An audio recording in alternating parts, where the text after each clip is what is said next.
This is the Wheatstone Broadcasting Corporation. Scott Fybush here at Wheatstone with Erik Utter. Erik, your business is integration and facility construction, and you've been doing a lot lately with moving multiple stations into single facilities. One of our running themes has been this idea of doing more with less.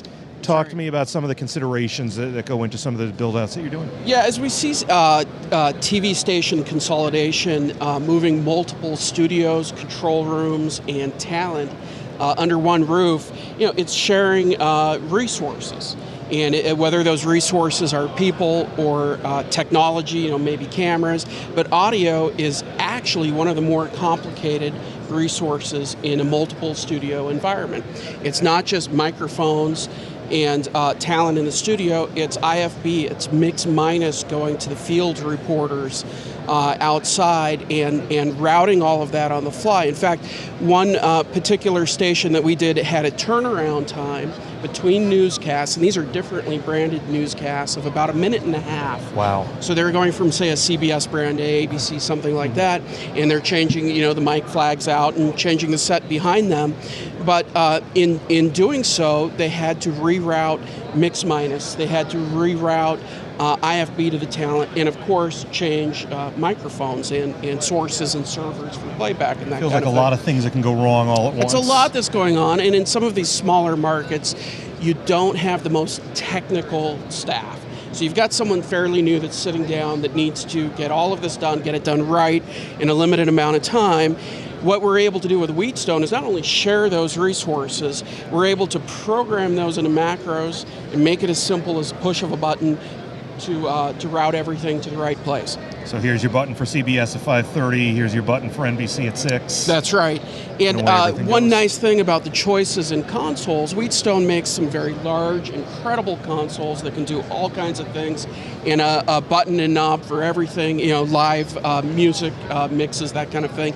But in a newscast, again, you have not the most technical operators, so there are consoles that operationally on the surface are easy to use. It's a slider and an on-off button and a macro or preset recall. So it was very simple to get operators up to speed. And that's assuming you even have an audio operator to begin with, that you're not running automation. Yeah, automation. Yeah. Yeah. Would any of this have even been possible without audio over IP? Audio over IP has greatly simplified things from an integrator's point of view. So, typically we're putting most of the audio I/O in the equipment racks, in the core equipment room. But of course you have to get out to the edge. You have to get to studios on the other side of the building. You need to get into the newsroom. You want to get your mic level sources as close to the microphone as possible in the studio.